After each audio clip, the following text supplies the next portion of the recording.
Hola todos, j'espère que vous allez bien pour commencer.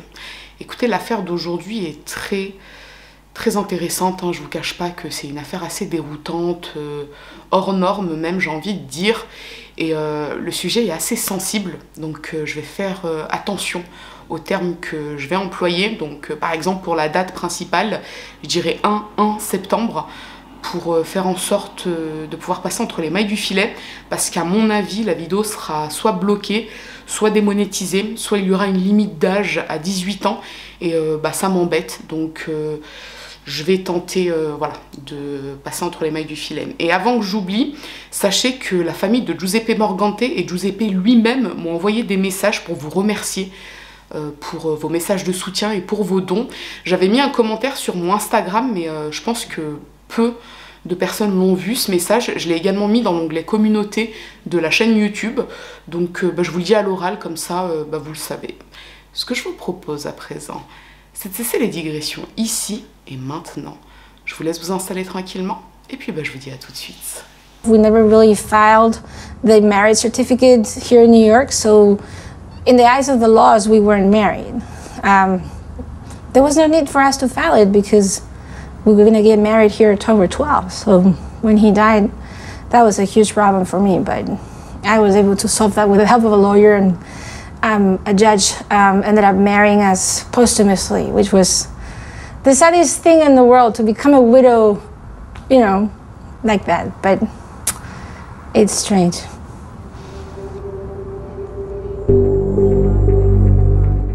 L'histoire d'aujourd'hui se déroule aux États-Unis en 2001, plus précisément dans la ville de New York.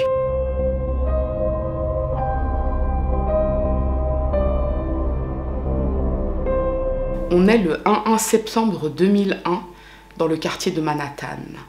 Il est aux alentours de 8h40 lorsqu'un avion frappe l'une des deux tours jumelles du World Trade Center. Les Américains présents devant la tour sont pétrifiés et choqués. L'avion s'est écrasé entre le 94e et le 98e étage de la tour qui abrite des milliers de salariés. À 9h, un second avion frappe la deuxième tour entre le 78e et le 84e étage. Là encore, il y a des milliers de salariés dans l'immeuble. La nouvelle fait très rapidement le tour des États-Unis et du monde entier. En plus des deux avions écrasés sur les tours jumelles, la presse indique qu'un troisième avion s'est écrasé sur le Pentagone à Arlington en Virginie et un quatrième avion s'est écrasé dans un champ dans le comté de Somerset en Pennsylvanie. Les secours se rendent immédiatement à Manhattan pour secourir les personnes encore présentes dans les tours qui, entre-temps, ont pris feu et commencent à s'écrouler. Certaines personnes se jettent par les fenêtres sous le coup de la panique, d'autres meurent intoxiquées, d'autres tentent d'accéder au toit, en vain. Le bilan est extrêmement lourd. Au total, on dénombre 2606 morts dans les tours jumelles. Cela comprend les civils, les pompiers, les agents de police, les passagers des deux avions, les membres d'équipage et les personnes qui ont détourné les avions. En prenant en compte les deux autres crashs, le montant total des pertes humaines est de 2996 morts. Sans parler des civils intoxiqués par le nuage de poussière toxique après l'effondrement des tours. Sur les 2996 morts enregistrés, plus de 1000 corps ne seront jamais retrouvés. Les jours suivants, les recherches se poursuivent et les autorités s'organisent pour assainir le quartier de Manhattan puisque, comme je vous l'ai dit, il y a un nuage de poussière toxique qui sera d'ailleurs la cause de nombreuses maladies et décès pour les personnes qui ont été exposées, notamment les pompiers et les forces de l'ordre. Au fil des semaines, les survivants et les familles des victimes tentent de dépasser ce traumatisme, même si c'est extrêmement difficile, puisque les survivants ont en tête les images de leurs collègues qui sont littéralement morts devant leurs yeux, certains écrasés par les débris, d'autres brûlés, ou ceux qui se sont jetés par les fenêtres parce qu'ils paniquaient. Et pour les familles des victimes, c'est également très difficile, parce que, en plus de devoir surmonter leur deuil, elles doivent également faire face à une problématique assez douloureuse, celle de ne pas pouvoir enterrer un corps, puisque tous les corps n'ont pas été retrouvés. Donc les survivants, les familles des victimes parlent entre elles afin de pouvoir aller mieux, afin de pouvoir dépasser ce qu'elles ont vécu. Et c'est à partir de là que des survivants créent un groupe de parole en ligne, donc sur internet. Au départ, il n'y a que quelques survivants qui y participent, dont un certain Jerry Bocach. C'est lui qui va, on va dire, gérer tout ça. Donc il va très vite devenir le leader de ce groupe de parole. Au fur et à mesure des jours et des semaines, d'autres survivants intègre ce groupe de parole, et puis un jour, Jerry et les autres se disent que finalement, ce serait peut-être plus intéressant de se rencontrer physiquement et de se réunir occasionnellement pour pouvoir discuter de ce qu'ils ont vécu.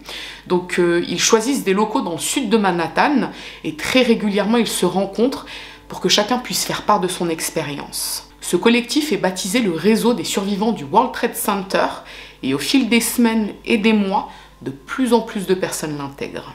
Début 2004, Jerry Bogach est contacté par email par une jeune femme qui est elle-même une survivante du 11 septembre. Elle s'appelle Tania, elle est cadre financier et elle a 30 ans. Tania tient elle aussi une sorte de forum pour les survivants du 11 septembre, donc elle et Jerry échangent longuement par email. Ils se racontent leur parcours respectif et les traumatismes que ce drame a laissés dans leur vie. L'histoire de Tania est assez tragique, puisqu'en plus d'être elle-même une victime directe du 11 septembre, ce jour-là, son fiancé Dave, qui se trouvait dans l'autre tour, est décédé. Il n'a pas eu la même chance qu'elle. Le jour du drame, Tania se trouvait au 78e étage de la tour sud, et lors de l'impact de l'avion, elle a été gravement brûlée au bras. Elle a alors rampé à travers les flammes, à travers le feu, et sur sa route pour tenter de fuir de la tour, elle est tombée sur les corps sans vie de plusieurs de ses collègues brûlés, écrasés, des gens qu'elle appréciait énormément. D'ailleurs, en rampant, Tania est passée à côté d'un homme qui était pratiquement mort et qui lui a tendu son alliance. Il lui a demandé si elle pouvait la remettre à son épouse parce qu'il savait qu'il allait mourir. Elle est ensuite parvenue à rejoindre les escaliers et elle n'avait plus de force. Elle pensait qu'elle allait y rester. Les tours étaient en train de s'écrouler, il y avait de la fumée de partout, mais soudainement, un homme est venu à sa rescousse. Il s'agissait d'un pompier volontaire nommé Wells Crotter. Il lui a sauvé la vie, littéralement. Il l'a aidé à sortir de la tour, puis il est retourné à l'intérieur afin de sauver d'autres personnes. Il y est malheureusement mort lui aussi. Tania s'est réveillée quelques jours plus tard à l'hôpital. Alors certes, ses blessures n'étaient pas très graves. Elle avait simplement le bras qui était brûlé, qui a été soigné, mais la douleur était plutôt psychologique, puisqu'en reprenant ses esprits, eh bien, elle a compris que Dave, avec qui elle devait se marier le mois suivant, était mort dans l'une des deux tours. Et au fur et à mesure de sa convalescence, elle a également appris qu'elle était l'une des 19e survivantes de la tour sud. 19 survivants, ce qui est un vrai miracle. Et c'est en prenant conscience de tout ça qu'elle a commencé à s'investir pour aider les autres survivants. Jerry est très ému par l'histoire de Tania. Il la rencontre à New York en août 2004, soit quelques mois après leur rencontre virtuelle, et la première chose qui le frappe, c'est sa générosité. Tania est une femme extrêmement généreuse. Elle veut absolument l'aider, elle veut les aider tous et faire en sorte de porter leur voix. Certes, elle a perdu l'homme qu'elle aimait le plus au monde. Certes, la cicatrice qu'elle a au bras est un rappel quotidien de ce qu'elle a vécu, mais Tania ne veut pas se laisser abattre. Elle veut aider. Elle intègre donc le collectif, le réseau des survivants du World Trade Center, et elle se voue corps et âme pour aider les survivants. Grâce à elle, le collectif obtient des subventions de l'État, des sessions de thérapie pour les survivants. Elle travaille du matin au soir non-stop. Les autres membres sont très reconnaissants de tout ce qu'elle fait pour eux. Certains l'appellent même parfois au milieu de la nuit pour parler, et elle répond, elle les conseille, elle les rassure. La jeune femme devient très rapidement un membre indispensable, puis progressivement le leader du collectif tant elle parvient à faire bouger les choses. Pour vous donner un exemple, elle parvient à obtenir un laissez-passer pour les survivants afin qu'ils accèdent aux débris des deux tours, qui étaient interdites d'accès jusque-là. Pour elle, c'était une façon de se recueillir en quelque sorte. Et plus les mois passent, et plus le parcours de Tania fascine. Le collectif est de plus en plus connu grâce à elle et à son abnégation. Elle devient, d'une certaine façon, la figure représentative des survivants du 11 septembre. Cette femme est brillante, elle a fait des études à Harvard et à Stanford, elle est issue d'une famille de diplomates, donc elle pourrait facilement rebondir et poursuivre sa carrière dans la finance. Mais non, elle préfère travailler bénévolement pour le collectif. D'ailleurs, elle intègre même le conseil d'administration et devient présidente du réseau des survivants du World Trade Center. En septembre 2005, donc à l'occasion des 4 ans de la tragédie, Tania est choisie pour faire visiter le Tribute Center au gouverneur et au maire de New York. Le Tribute Center, c'est un centre d'hommage pour les victimes du 11 septembre.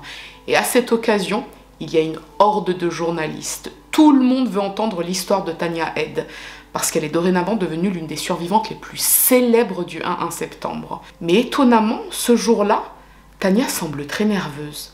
Elle n'est pas à l'aise. Ça, c'est quand même assez bizarre puisque habituellement, Tania n'est pas avare de détails. C'est d'ailleurs pour ça qu'elle fascine autant les autres membres du collectif. Tania a une grande facilité à raconter son histoire dans les moindres détails, que ce soit sa relation avec Dave ou ce qui lui arrivait dans la tour sud. Et c'est quelque chose qui a beaucoup marqué les autres membres du collectif puisque, au fil des mois, Tania ajoutait beaucoup de détails à son histoire. Par exemple, à certains membres du collectif, elle avait raconté que lorsqu'elle a tenté de s'échapper de la tour sud, elle a vu son assistante morte au sol, décapitée.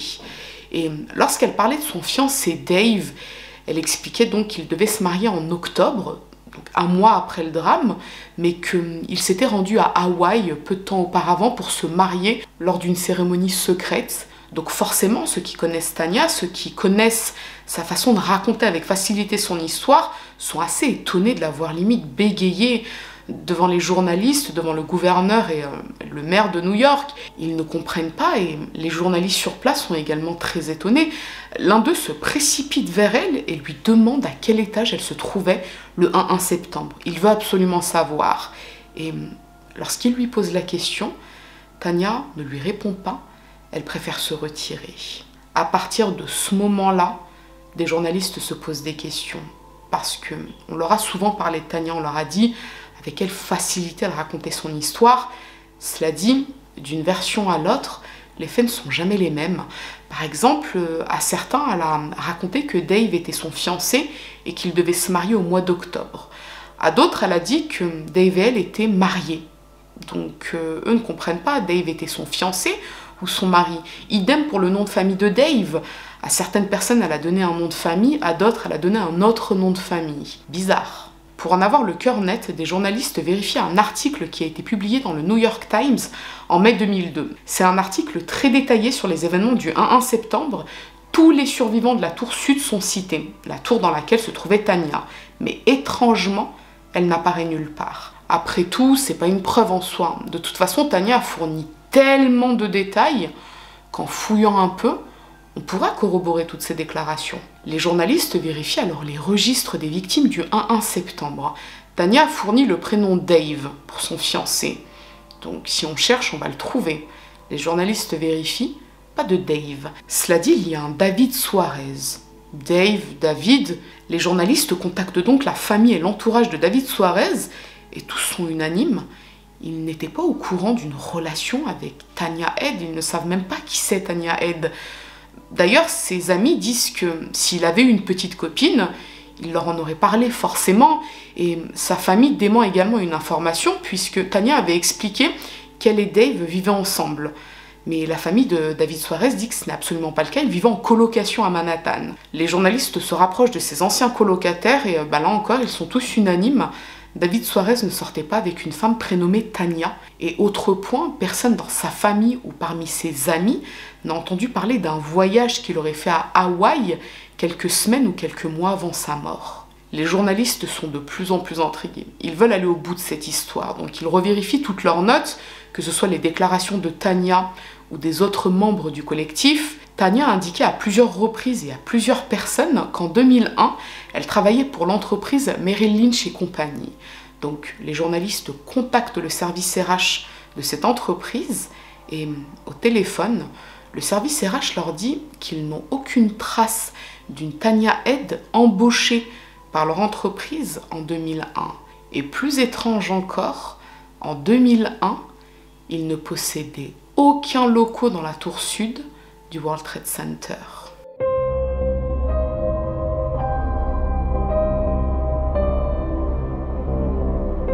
Comme vous l'aurez compris, les journalistes sentent qu'ils sont sur une piste très intéressante.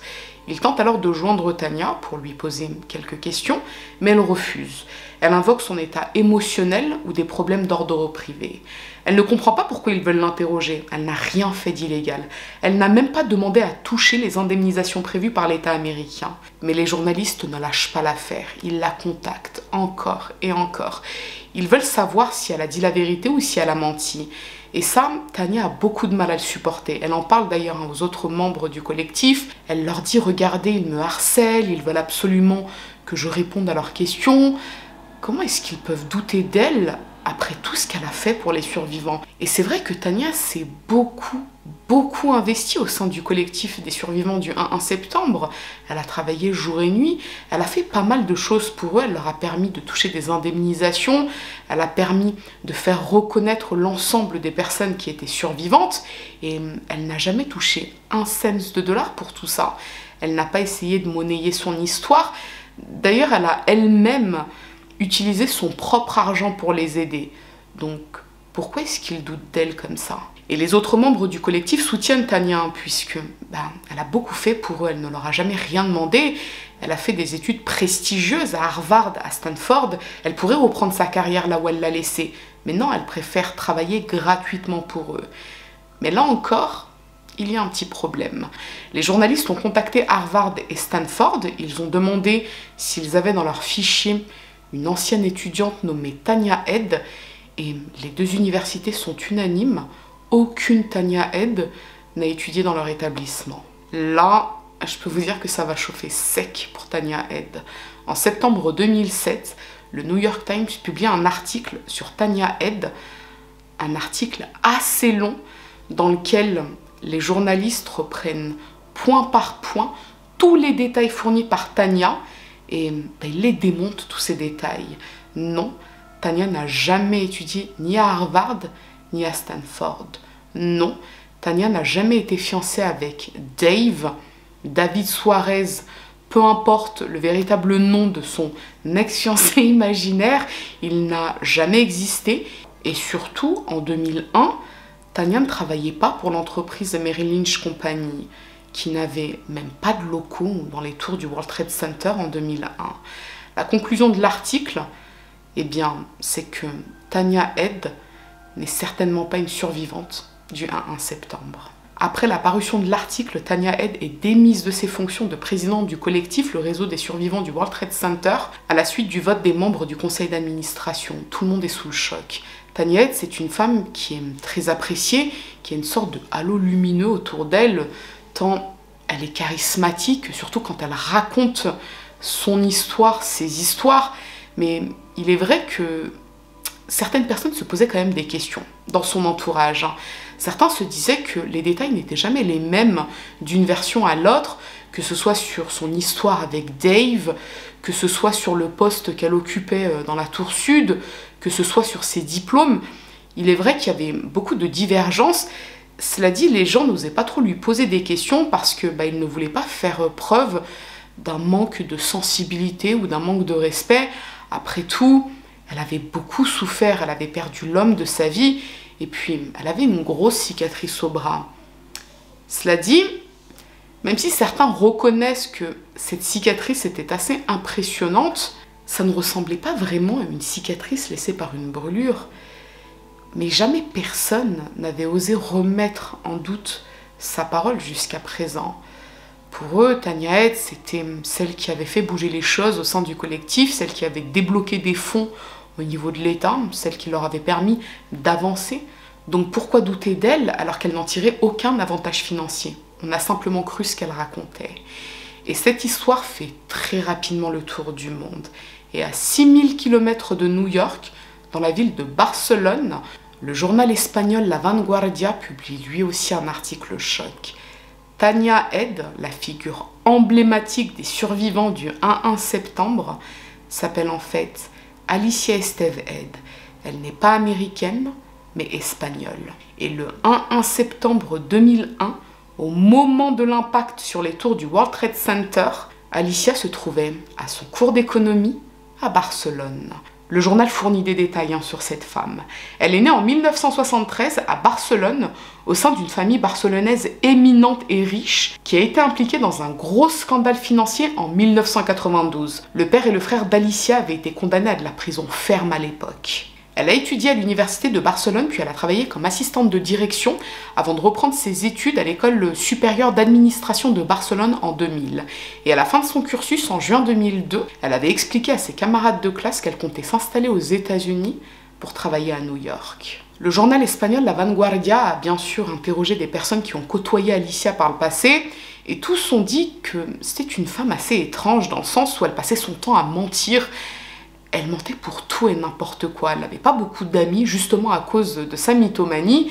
Et pour vous donner un exemple, jusque-là, elle avait expliqué que sa blessure au bras était due au 1 septembre. Or, ses camarades disent que cette blessure, elle l'avait bien avant 2001. Et à certains, elle avait dit qu'elle avait eu cette blessure à la suite d'un accident de voiture. À d'autres, elle avait raconté que c'était à la suite d'un accident à cheval. Donc autant vous dire que dans leur tête, Alicia rimait avec mythomania, mais à aucun moment ils n'auraient pensé qu'elle aurait pu se faire passer pour une victime du 1 septembre, tellement c'est improbable. D'autant qu'elle n'avait jamais mis les pieds aux États-Unis avant sa rencontre en août 2004 avec Jerry Bogach. Vous vous souvenez, l'ancien président du réseau des survivants du World Trade Center. C'était la première fois de sa vie qu'elle se rendait aux États-Unis. Quoi qu'il en soit, après la parution des articles du New York Times et de la Vanguardia, Alicia Esteve Head s'est tout bonnement volatilisée. Elle a quitté son appartement à Manhattan, elle a coupé les ponts avec les membres du collectif et elle a disparu. De nombreux journalistes ont tenté de la retrouver pour l'interroger parce que cette histoire choquait tout le monde, c'était trop improbable. Il y avait d'un côté ceux qui lui en voulaient terriblement parce que il s'était fait duper, et d'autres qui étaient complètement incrédules dans le sens où Alicia s'était tellement investie pour eux, elle n'avait jamais touché un cent de dollar, elle avait même donné son propre argent pour les aider, pour faire bouger les choses. Donc les sentiments étaient assez mitigés à son égard. Et de nombreux psys se sont penchés sur cette affaire. Alors, pour certains, Alicia cherchait la reconnaissance des autres. Elle avait certainement eu un vécu très particulier, peut-être du rejet de la part de certains membres de sa famille.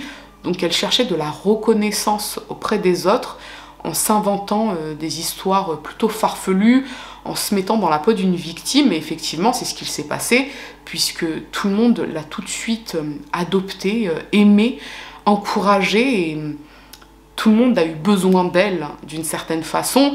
Donc forcément, cette position-là lui convenait, ça lui permettait de récupérer de l'amour propre qu'elle n'avait peut-être pas eu jusque-là. D'une certaine façon, en intégrant ce comité, elle entrait dans une nouvelle famille dans laquelle elle avait toute sa place. D'autres psys, en revanche, pensent qu'Alicia a tellement été affectée par les événements du 1 septembre qu'elle a limite eu l'impression de les vivre elle-même. Elle aurait complètement câblé au point de faire une sorte de transfert sur elle-même.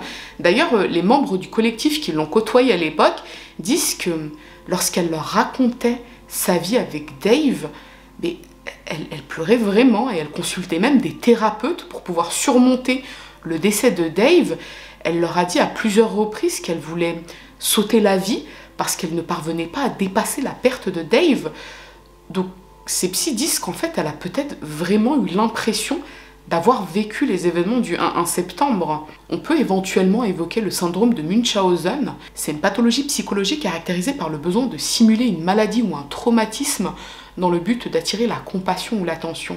Et c'est vrai que ça colle avec les déclarations des personnes qu'elle a côtoyées en Espagne, puisque beaucoup disent qu'elle mentait sur tout un tas de choses dans le but d'attirer l'attention. Quoi qu'il en soit, une fois démasquée, Alicia s'est volatilisée pour ne pas avoir à affronter le regard plein de haine et de déception des autres membres du collectif. De nombreux journalistes ont tenté de retrouver sa trace, et en février 2008, les membres du collectif reçoivent un email d'une boîte espagnole les informant qu'Alicia s'est ôté la vie. Alors pour vous décrire un peu les sentiments des membres du collectif, tout d'abord il y avait beaucoup de haine et de rancœur, parce que durant des années, ils se sont confiés à cette femme à qui ils ont parlé de leur traumatisme, de leurs craintes, de leurs cauchemars, etc. Et en retour, elle leur a fait des confidences qui en fait n'étaient que des mensonges. Donc ils se sentent trahis par cette femme, ils ont l'impression d'avoir été dupés. Certains même se disent qu'elle s'est servie de leur propre expérience à eux pour pouvoir ensuite construire son histoire à elle. Donc ça les dégoûte, mais profondément. Et d'un autre côté, il y a ceux qui lui sont quand même reconnaissants, parce qu'il est vrai qu'Alicia s'est énormément investie dans ce collectif, elle a fait bouger les choses de façon assez significative. Donc ces personnes se disent que finalement, elle était peut-être malade, mais dans leur malheur, cette femme les a aidés et a fait des choses pour eux qui jusqu'à présent n'avaient pas pu être faites. Donc les sentiments sont assez partagés. Et encore une fois, je vous le répète, Pour eux, c'est assez bizarre parce que elle n'a jamais touché 1 centime de dollar de toute cette histoire. Elle n'a jamais monnayé son affaire, elle n'a jamais vendu une interview. Donc dans le fond, ils pensent vraiment qu'elle est malade, quoi. Ils se disent, mais la meuf, elle est tout simplement malade. Et plutôt que d'affronter ce qu'elle a fait, elle préfère se volatiliser et faire croire qu'elle s'est donné la mort. Mais en septembre 2011, Alicia est aperçue à New York avec sa mère. Elle est même filmée par une personne qui la reconnaît. Et elle est très en colère d'être filmée. À ce moment-là, elle a changé de coiffure et elle s'éteint les cheveux. Cela dit, on la reconnaît parfaitement. Beaucoup doivent se demander si Alicia Esteve-Ed a été poursuivie en justice finalement. Alors non, Alicia n'a pas été poursuivie en justice pour une raison assez simple, c'est qu'elle n'a rien fait d'illégal. Comme elle l'avait mentionné à un journaliste qui avait tenté de l'interviewer, c'est vrai, elle n'a rien fait d'illégal, elle n'a pas demandé à toucher d'indemnisation, elle a simplement menti sur son histoire, mais c'est pas quelque chose d'illégal. En 2012, le documentaire retraçant l'affaire Alicia Esteve-Ed sort. Il s'intitule « La femme qui n'était pas là ». Et en plus d'être accessible aux États-Unis, il est également disponible à l'étranger. Des Espagnols voient ce documentaire et ils reconnaissent leur collègue de travail, Alicia Ed. Elle travaillait depuis peu dans la compagnie d'assurance barcelonaise Interpartner Assistance et l'information a circulé dans toute l'entreprise. Finalement, en juillet 2012, elle a été licenciée. Ce qu'il est important de souligner toutefois, c'est que Alicia Esteve-Ed, c'est pas la seule personne à avoir fait croire qu'elle était une victime du 11 septembre. En 2015, par exemple, l'acteur américain Steve Rannazzisi a lui aussi admis avoir menti à un journaliste du New York Times qui enquêtait sur d'autres fraudes de ce genre. Steve aurait fait ça pour lancer sa carrière, puisque lui aussi n'a jamais demandé d'indemnisation à l'État américain. Et le plus étonnant dans cette histoire, c'est que à l'époque, quand Steve avait menti pour lancer sa carrière, il avait lui-même donné des détails, il était un survivant, il se trouvait dans la tour sud et il avait affirmé travailler pour l'entreprise Merrill Lynch Company, la même compagnie utilisée par Alicia Esteve-Ed dans son faux récit, lequel s'est inspiré du mensonge de l'autre. Quoi qu'il en soit, Alicia Esteve-Ed n'a plus jamais fait parler d'elle depuis. Nous ne savons pas ce qu'elle devient, ni l'endroit où elle vit actuellement. Ce dont on est sûr, en revanche, c'est qu'elle n'a jamais été présente dans la tour sud du World Trade Center le 11 septembre 2001.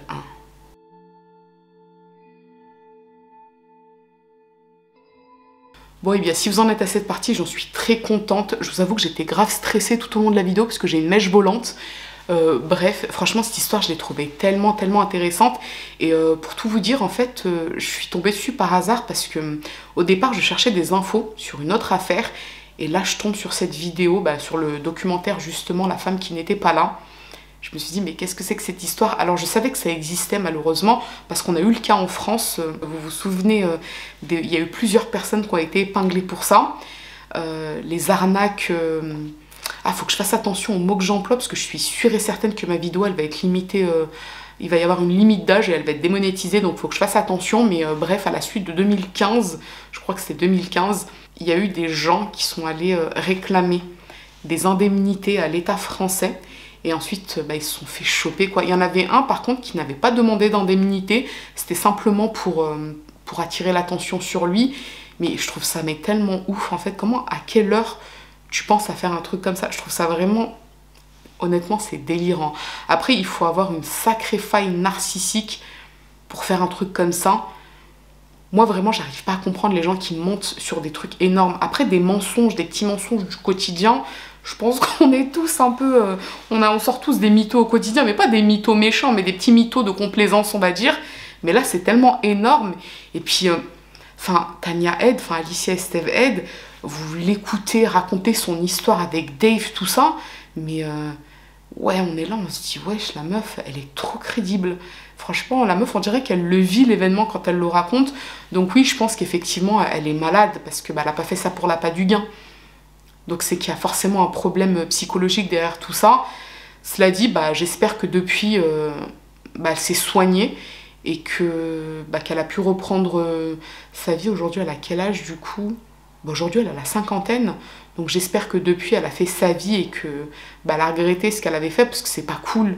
Franchement, c'est pas cool de faire ça. Même si la meuf, elle a pas demandé d'indemnité, Enfin, tu sais, quand tu es face à des gens qui ont vraiment souffert de quelque chose, qui ont de vrais traumatismes, ça doit être une réelle trahison ensuite de se dire mais cette personne m'a menti. Après je pense qu'on a tous connu des mythos hein, dans notre entourage, que ce soit au travail, des potes, des connaissances, enfin bref, on a tous déjà connu une personne qui a des mensonges d'un niveau scénaristique assez pointu. Moi je sais que j'en ai déjà croisé, j'en ai déjà côtoyé et des fois c'est flippant même parce que la personne elle vous ment. Genre en vous regardant droit dans les yeux, sur des choses que vous avez vécues avec elle. Donc vous êtes là, vous vous dites, mais attends, c'est moi qui déraille, genre j'ai perdu la mémoire en fait peut-être. Et après vous souriez, vous vous dites, mais non en fait c'est que l'autre elle mytho, c'est pas possible. Et vous savez même pas comment réagir. Genre vous lui dites, arrête de mytho, ou vous dites rien pour pas la mettre mal à l'aise. Enfin bref, je pense que je vais m'arrêter là, parce que j'aimerais bien aller finir mon manga de Junji Ito. Pour ceux qui connaissent Junji Ito, c'est... Voilà, il n'y a pas d'autre mot. Ce que je vous propose, c'est que si cette histoire vous a intéressé, à défaut de vous avoir plu, n'hésitez pas à me mettre un petit j'aime sous la vidéo, mais surtout, n'hésitez pas à vous abonner, c'est encore mieux. Je vous dis à très bientôt.